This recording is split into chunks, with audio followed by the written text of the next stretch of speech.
Est-ce que ça vous est déjà arrivé d'hésiter de quitter un emploi toxique parce que vous sentiez un attachement à votre équipe? Qu'est-ce qu'on fait dans ce temps-là? Comment prendre une décision aussi difficile?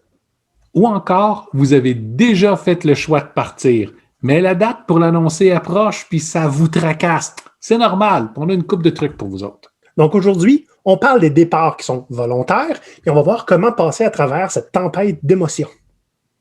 Cet épisode vous est présenté par GoPirate Canada, un organisme à but non lucratif d'économie sociale luttant contre la fragilité socio-économique des individus et favorisant l'apparition d'organismes progressistes. Maurice et Olivier sont des pirates qui n'en sont pas à leur premier navire. Il leur est souvent arrivé de se mutiner et de traverser des tempêtes pour aller vers d'autres aventures.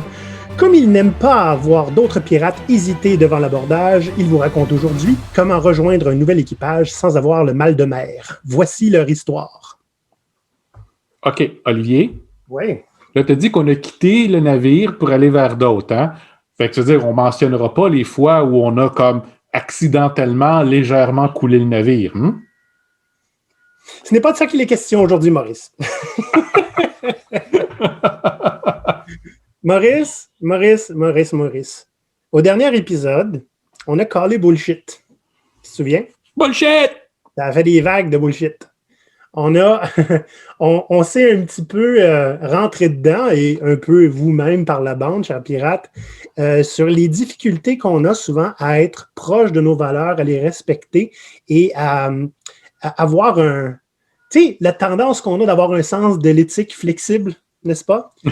Donc, ça a généré beaucoup de discussions avec nos followers qui nous ont dit en privé, j'ai beaucoup de difficultés à quitter mon emploi pour plein de raisons en lien avec mes valeurs. Donc moi, Maurice, je sais pas, j'ai fait un petit décompte, là, puis des départs volontaires, moi, dans ma longue carrière de quand même 20 quelques années, j'en ai fait 5. Sur des postes à temps plein, là, tu dis. Sur des postes à temps plein, comme consultant, c'est pas tout le temps essentiellement des départs, hein, des fois, c'est juste des contrats qui terminent. Moi, des départs volontaires sur des postes à temps plein, j'en ai eu 4 ou 5, soit à peu près tous mes départs d'un poste à temps plein, c'était des départs volontaires. Mais j'en ai eu aussi beaucoup sur des contrats que j'ai décidé de mettre à terme pour une raison ou pour une autre. Hein. OK. Tu sais, quitter un emploi, c'est pas tout le temps facile. Des fois, ça l'est plus, des fois, ça l'est moins. Et ça l'est surtout moins quand on est un émotif comme Olivier. Hein? Parce qu'on en a déjà parlé. Olivier, il a un grand cœur, il a beaucoup d'émotions, puis il a beaucoup de sentiments, et ça peut le paralyser. Donc, je sais que c'est le cas de certains, même plusieurs d'entre vous.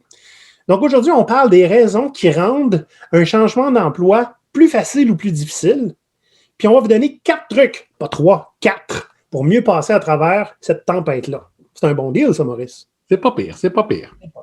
Parlant de pas pire, bon, vous savez qu'on a parti un compte Patreon il y a quelques semaines pour aider à soutenir GoPirate, l'organisme à but non lucratif, qui inclut, entre autres, le podcast. On commence à avoir de plus en plus de gens qui s'abonnent, avec certains des montants sérieusement plus hauts que ce qu'on a cru. Mais oui, en plus, hein, on avait plusieurs paliers pour s'adapter à tous les budgets. Ben, il y en a qui ont plus de budget qu'on pensait. C'est cool. C'est cool. Puis on voit qu'on a une importance pour vous. Bon, on n'a pas sorti du bois encore, puis on n'a pas encore les moyens de faire tous les projets qu'on a envie de faire. Donc, si vous voulez supporter juste le podcast ou supporter l'ensemble de nos projets ou participer à la vie démocratique de GoPirate, parce que beaucoup de choses qu'on fait sont basées sur vos décisions. Faites les décisions de nos membres, pas encore les vôtres.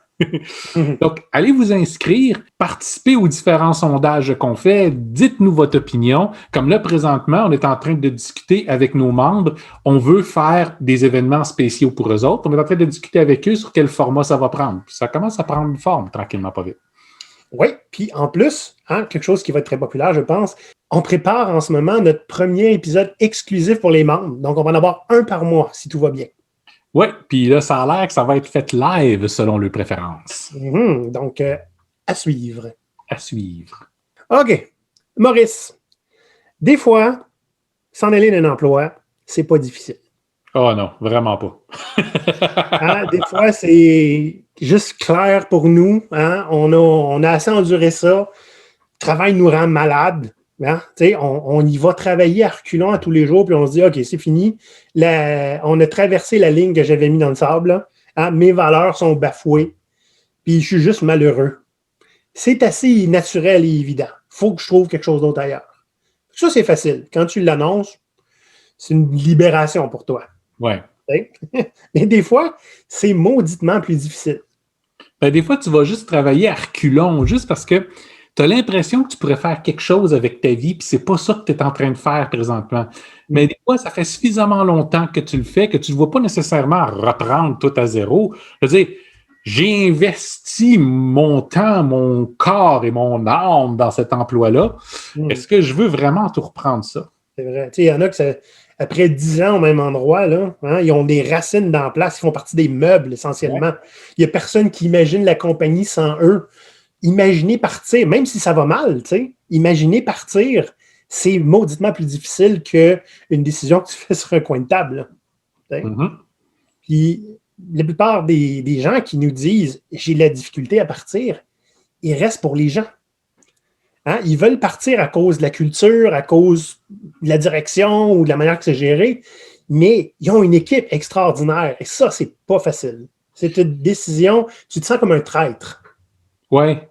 Puis, des fois, le problème n'est pas là. Des fois, c'est juste que tu n'as tellement pas changé souvent. Tu sais, il y a plein de gens qui vont faire leurs études, commencer à un endroit, puis passer le restant de leur vie là, mais je veux dire, ils ont perdu l'habitude du changement. Donc, le changement, ça fait peur parce que le changement, ça fait peur à pratiquement tout le monde. OK? Puis le changement, ça peut être traumatisant.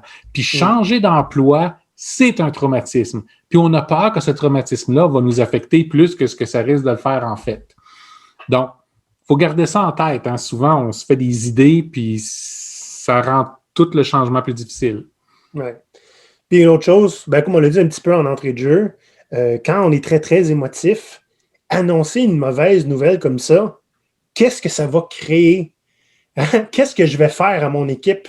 Tu as un raz-de-marée de sentiments qui te passent par-dessus, puis tu n'as même pas encore fait l'annonce. Imagine quand tu vas le faire. Des fois, le problème est l'inverse. Tu es tellement rationnel que tu ne peux pas voir autre chose que le danger à quitter quelque chose de stable et de sécuritaire, puis dire oui, l'autre poste a l'air meilleur, mais qu'est-ce qui se passe si ça ne marche pas? Puis là, tu commences à faire des pour puis des contre, puis tu as pas mal de comptes, parce que c'est facile d'avoir peur. Quand tu es rationnel, tu as tendance à voir le danger puis le risque de façon beaucoup plus visible. Hein? Tu les analyses comme il faut, puis tu te retrouves paralysé à cause de ce suranalyse de risque-là. Ouais. J'aimerais dire aux pirates en ce moment que c'est pas un hasard quand c'est moi qui parle que c'est trop émotif, puis que c'est Maurice qui parle que c'est trop rationnel. Et pourtant, je dirais une bonne partie des fois où j'ai abandonné un poste, particulièrement mes postes permanents, c'était pour des raisons émotionnelles. Ah oui, mais des fois, tu as de l'amour dans ton cœur, Maurice, c'est vrai.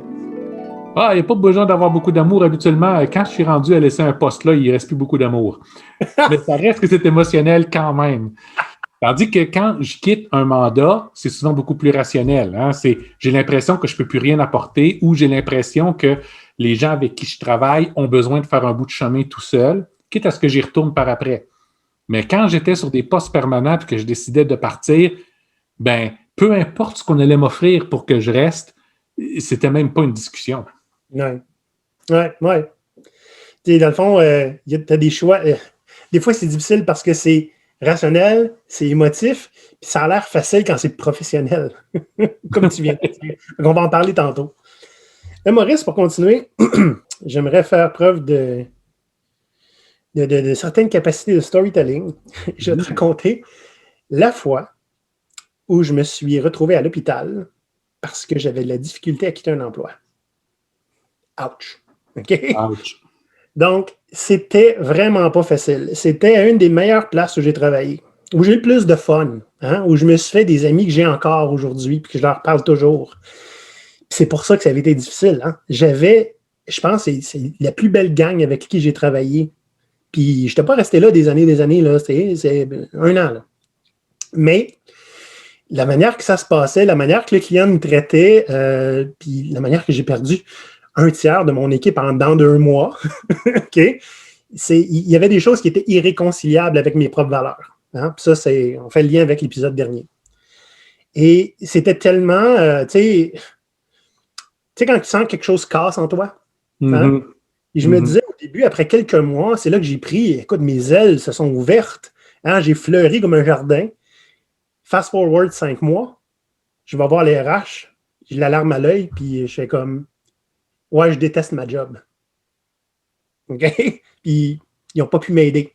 Fait que puis là, je t'ai rencontré, puis je me suis rendu compte que c'est seulement moi qui pouvais m'aider. Hein? Quand j'ai pris cette décision-là, ben, c'était pas sur un coup de tête. J'ai refusé des dizaines d'offres de même chose. Hein? On m'offrait des pantoufles. On m'offrait la même chose que je faisais avant. Donc là, j'ai vraiment magasiné. Je vais aller dans une place qui a envie de ce que je peux apporter. Puis ce que je peux apporter, ça court pas les rues. Donc, par hasard, j'ai rencontré une place qui m'ont fait une offre. Ça a pris un moment quand même à recevoir l'offre, mais j'ai accepté parce que j'ai même refusé d'autres offres en attendant qu'eux me répondent. C'est pour te dire. Okay? C'était vraiment là que je voulais aller. Mais là, il faut que j'annonce ça à mes patrons, à mon équipe. Et là commence le countdown de 2 semaines. Hein? J'avais 2 semaines, j'ai dit d'ici telle date, je vais avoir annoncé mon départ. Et là, je vois le temps qui passe. Puis les semaines sont longues quand t'attends, quand t'as pas hâte. Hein? Ou alors, ils paraissent longues, mais ça s'en vient vite, ton moment fatidique. Tu sais. À quelques jours de l'annonce, je suis en train de faire un casse-tête. Je me souviens très bien, il y a de la musique de Star Wars en background. Pression en plein milieu de la poitrine. J'arrête tout ce que je fais, je vais boire un verre d'eau. Ça s'en va. Prends pas de chance, je m'en vais à l'hôpital. Ils ont dit, t'as bien fait. Ils font passer un électrocardiogramme, prise de sang, pour voir s'il n'y avait pas eu... Honnêtement, tout le monde... Moi-même, je pensais que j'étais en train de faire un malaise cardiaque. OK? Rien dans le sang. Aucune enzyme qui montre un problème cardiaque.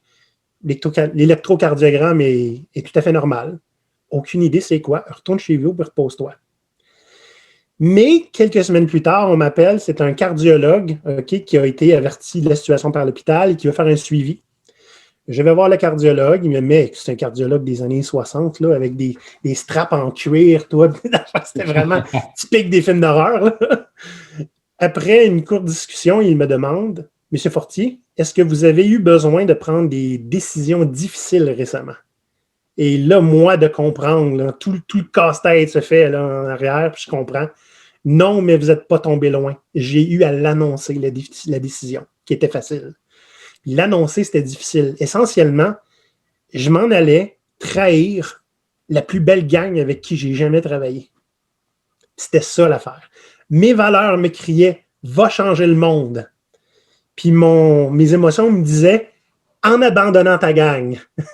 Puis ça, c'était très difficile pour moi, au point où j'ai fait, écoute, il a fallu que j'aille faire un test à l'effort à l'Institut de cardio de Montréal pour vérifier que mon cœur était vraiment en bon état. Là. OK?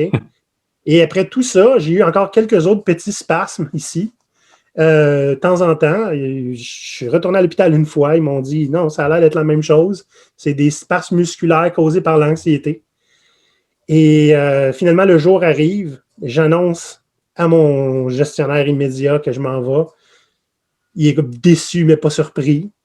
J'annonce à mon équipe, et en fait, comme ah, sérieux, dude, tu le mérites. Puis mon patron, qui était jamais là, qui fait comme ah ouais, là, tu me prends un culotte à terre. Lui, il n'était pas au courant de rien. Il voyait rien venir. Mais ça a été surprenamment facile. Tout ça pour ça. Meilleure décision que j'ai jamais prise, by the way. Les seuls temps où j'ai des attaques de panique comme ça, c'est jusqu'au moment où je prends la décision de OK, c'est assez, il faut que je parte. Et là, tout d'un coup, ça devient plus léger et ma vie devient belle. L'annoncer n'est pas un problème. Mais c'est ça. Quand la décision est prise, là, ça s'allège pour toi. Ben, c'est ça. Moi, j'avais des problèmes, j'avais des muscles qui déchiraient dans mon dos. Oh! On appelle ça beaucoup de stress, hein? Oui, tu avais un lourd poids sur les épaules, dis donc. Oui, c'est ça. Ben, je veux dire, j'ai appris, puis maintenant, je reconnais les signes. Là. Fait que à l'avance, je sais, OK, mais maintenant, il faut que je comprenne qu'est-ce qui ne marche pas, puis que je le règle, parce que sinon, je vais encore me retrouver à terre pendant un petit bout de temps. Oui. Moi, c'est un petit peu différent, par exemple. Tu sais, je travaille à contrat depuis longtemps, avec des associés depuis longtemps, je suis coach depuis longtemps. Puis, je me rappelle d'une discussion avec un de mes associés à un moment donné où je voulais arrêter un mandat parce que je disais, peu importe ce qu'on fait, là, ils apprennent pas. C'est-à-dire, les gens apprennent, mais puis leur vie est marginalement meilleure, mais ça me demande tout le monde qui change pour réussir à leur créer cette petite bulle-là. Puis l'entreprise elle-même est juste hostile à ça. Ils me payent encore, il n'y a pas de problème, puis ils veulent continuer à le faire pour le restant de l'éternité, mais on n'est pas capable de rien accomplir. Je suis tanné, je vais aller ailleurs. Mon associé disait, Maurice, si tu t'en vas, tu abandonnes ton équipe. Présentement, tu enlèves de la douleur qu'ils ont. Comment est-ce que tu es capable de les abandonner puis de les laisser là, à eux-mêmes? Comment tu peux vivre avec toi-même pour faire ça? J'avais le même discours, hein? J'étais le défenseur de mon équipe. Je ne pouvais pas les abandonner. Mais l'idée, en quelque part, c'est si tout ce que tu fais, c'est du pain relief, OK? Enlever un peu de douleur. Oui, si tu as un bras cassé, tu peux prendre 2 Tylenol ou 2 Advil puis dire, ah ben, c'est correct, ça fait moins mal. Ton bras, il est encore cassé, puis il va rester cassé. Pendant au moins 6 semaines. Ouais, il faut que tu fasses quelque chose pour le traiter. Puis des fois, il n'y a rien à faire. Il faut juste que tu le coupes. Mais dans une situation où ma vie devient infernale, puis j'ai l'impression que j'accomplis rien, même si c'est relativement confortable, parce que certains de ces mandats-là étaient très payants, puis j'avais honnêtement presque rien à faire. Oui. De savoir que tu ne peux pas réellement changer les choses pour ces gens-là me fait me questionner, mais qu'est-ce que je fais ici? Il faut que j'aille à un endroit où j'ai un impact. Puis maintenant, ça, c'est une décision à prendre personnellement parce que cet associé-là, encore aujourd'hui, va aller dans des endroits où moi, je ne voulais plus aller, simplement parce qu'il sait qu'il peut faire du bien, aussi peu que ce soit. T'sais, il peut encore avoir l'argument de si on améliore leur efficacité ou leur qualité de vie de 5%, bien, c'est 5% de plus qu'avant. Mais moi, je ne veux pas 5%. Je veux que ça fasse une différence. Puis 5%, ça n'en fera pas de différence. Oui, puis 5% de moins de douleur pour les autres contre 90% de douleur pour toi, c'est pas un bon deal. C'est très asymétrique comme relation, Maurice. Oui, mais même si toi, ça ne t'affecte pas tant que ça, tu sais, une entreprise qui va causer assez de douleur pour que tu puisses dire, ah ben, j'ai réduit cette douleur-là de 5%, c'est le genre d'entreprise qui va dire, ben, la douleur est réduite de 5%, notre job est fait. Oui, c'est ça, c'est assez. Okay. Ah, il fallait qu'on change puis qu'on devienne plus agile. Un exemple, ben, on est 5% plus agile. Mieux vaut ça que ce qu'on était avant. Non, mieux vaut pas ça que ce qu'on était avant. Ça, c'est le strict minimum en se battant contre vous autres. Ouais. Non, il faut savoir, à un moment donné, quand tu n'es plus capable de rien apporter, ou des fois, tu peux encore apporter quelque chose, mais ça ne t'apporte plus rien à toi, il est temps que tu partes. Compris? Donc, suite à ces histoires vraies, Maurice, on propose 4 trucs qu'on peut mettre en place pour rendre la tempête un petit peu moins dangereuse pour vos émotions puis votre petit cœur. Hein? Puis votre cerveau aussi. Parce qu'il n'y a personne là-dedans, honnêtement. Tu sais, quand tu t'en vas, Maurice, parce que tu as peur de faire un burn-out, complète pas le burn-out en y allant pas. Donc, voici, je vais vous donner les 2 premiers trucs. OK?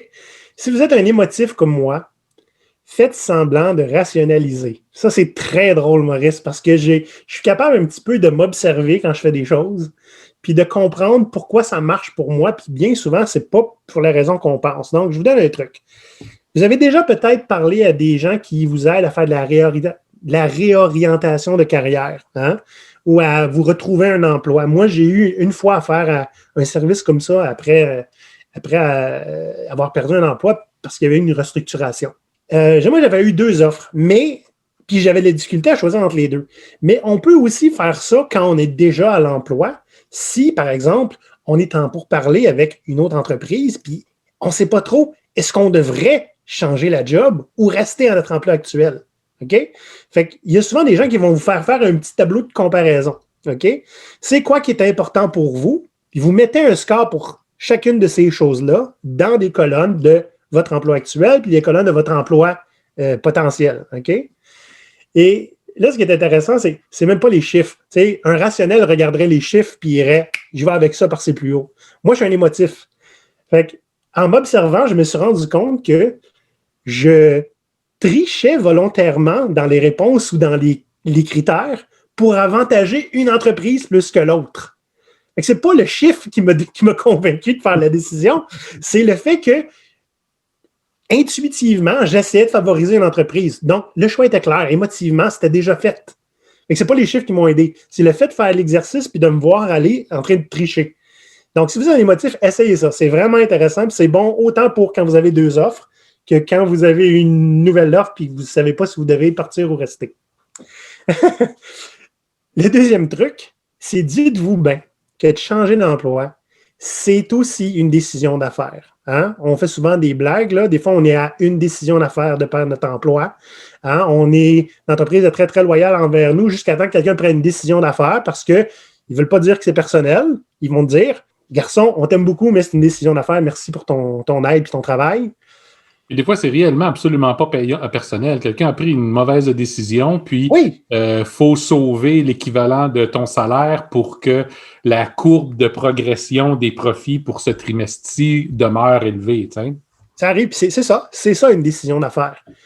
C'est pas une décision qui est humaine, c'est une décision qui est business. OK?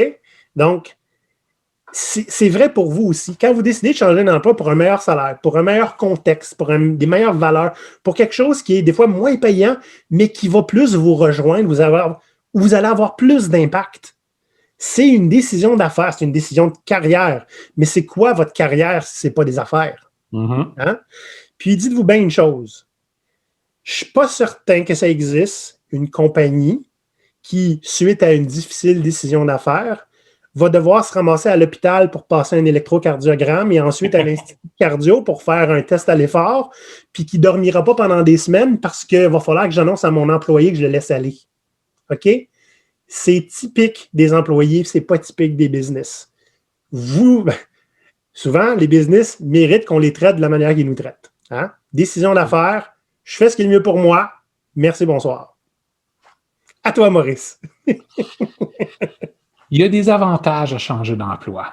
Okay? Quand vous faites partie des meubles, ça devient beaucoup plus facile de dire non à chaque fois que vous allez demander quelque chose comme j'aimerais ça travailler juste 4 jours semaine plutôt que 5 ou j'aimerais ça faire du télétravail. Bon, OK, c'est plus vraiment un sujet qu'on voit souvent aujourd'hui, mais j'aimerais ça faire du télétravail une couple de jours par semaine ou j'aimerais ça si, j'aimerais ça. J'aimerais ça explorer un nouveau type de poste. Puis que là, votre patron vous dit « non, j'ai besoin de toi où est-ce que t'es mieux comme t'es là, on peut rien faire avec ça », il va se sentir confortable de vous dire ça parce qu'il sait que vous ne partirez pas. Vous faites partie des meubles. Okay? Mais vous voulez quelque chose de neuf, allez le chercher ailleurs. Oui, parce que là, un patron vous dit ça, là, excuse, je ne peux pas faire ça ici, je ne peux pas t'aider. Moi, je vois ça comme il vient de m'ouvrir la porte grand, là. Oui. Comprends-tu? Tu ne peux pas le faire ici, il faudra que tu le fasses ailleurs. Fait que magasiner pour trouver l'emploi, quelles caractéristiques que vous voulez avoir. Vous n'êtes pas obligé d'être pressé de partir, puis c'est souvent une bonne chose d'avoir trouvé où est-ce qu'on veut aller avant de quitter. Magasinez pour ce que vous voulez. Assurez-vous que les conditions qui sont chères à votre cœur soient là. Okay? Il ne faut pas trop faire de compromis quand on change volontairement d'emploi. C'est une belle opportunité pour faire bouger votre carrière. Ayez le courage de demander ce que vous voulez. Puis vous allez voir, si tout le monde vous répond « c'est pas possible, on ne peut rien faire », bien, soit votre profil n'est pas assez intéressant pour eux autres, ou soit ce que vous demandez est réellement pas réaliste. Mais c'est rare. C'est rare que ce que vous demandez ne sera pas réaliste. En fait, souvent, la façon dont vous allez le demander, vous allez sonner comme quelqu'un qui s'essaye, puis les autres vont s'essayer en vous disant non pour voir qu'est-ce que ça donne. OK? Donc, explorez, soyez confiants, assurez-vous de ne pas avoir faim quand vous changez un emploi, puis c'est là qui est le moment idéal pour le faire. Qu'est-ce que ça veut dire, pas avoir faim? Hein? Avoir des réserves, entre autres? Idéalement, attendez pas d'avoir perdu votre emploi. Oui. Ça va nous amener à l'autre point. Faites un check-up régulier, c'est-à-dire régulièrement, faites une fois par année, des fois, il y en a qui vont le faire 2 fois par année. Mettez-vous disponible, regardez qu'est-ce qui se passe, appliquez sur divers types de postes, faites parler de vous un petit peu, cultivez votre réseau pour être sûr que, parce que tu sais, chercher un emploi, c'est traumatisant, surtout quand vous en avez réellement besoin parce que Vous allez avoir des rejets sur rejets sur rejets sur rejets. Écoute, je me rappelle des moments où dans ma vie, j'avais vraiment pas de choix. Il fallait que je me trouve quelque chose parce que j'avais tout perdu et j'avais pas de réserve. J'envoyais des 30-40 CV par jour. Puis peut-être 1%, j'avais une réponse qui me disait non, merci. Puis c'est une réponse automatisée. Okay? C'est démoralisant, ça. Puis vous ne voulez pas vivre ça. Puis quand vous venez de le vivre, vous avez peur. Vous dites, si je change d'emploi, il faut que je recommence. Je n'ai pas envie de repasser au travers de ça. Donc, faites un check-up régulier. Entretenez des relations avec des recruteurs, avec d'autres entreprises, puis dire, je viens voir, là, voici mon profil. As-tu quelque chose à m'offrir? C'est-tu intéressant? Donc, en faisant ça régulièrement, ça va aussi diminuer votre peur de parler à ces gens-là, votre peur de demander ce que vous valez puis ce que vous voulez avoir. Puis ça va diminuer, un coup que vous enlevez cette peur-là, ça va diminuer votre réticence à changer d'emploi de beaucoup. Ça ne veut pas dire que vous allez le faire. Vous ne vous empêcherez pas de le faire par peur. Oui.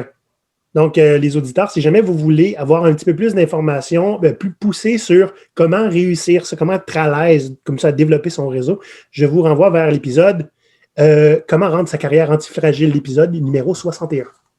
Je pense que c'était des bons conseils. J'espère que ça va aider des gens en ce moment qui hésitent tellement et qui ne savent pas comment aborder cette tempête-là qui voit à l'horizon. C'est un peu comme tout, hein? Plus on le fait, plus c'est facile. Ça ne veut pas dire que le faire à outrance, c'est une bonne chose. L'excès, ce n'est pas tout le temps bon. Mais dites-vous que vous n'êtes pas tout seul à passer par là. Puis si vous avez des questions, vous avez besoin d'un conseil, venez nous voir. Ça va nous faire plaisir de vous aider. Ça va nous faire plaisir. Puis gardez en tête attendez pas le dernier moment pour agir.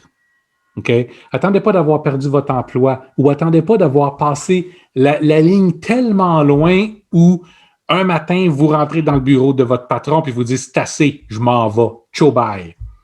Okay? Quand vous faites ça, vous vous mettez beaucoup plus à risque. Prenez le temps de préparer votre terrain, de magasiner comme vous voulez, de trouver l'emploi que vous voulez. Puis après ça, ça va être une transition qui va être beaucoup plus confortable.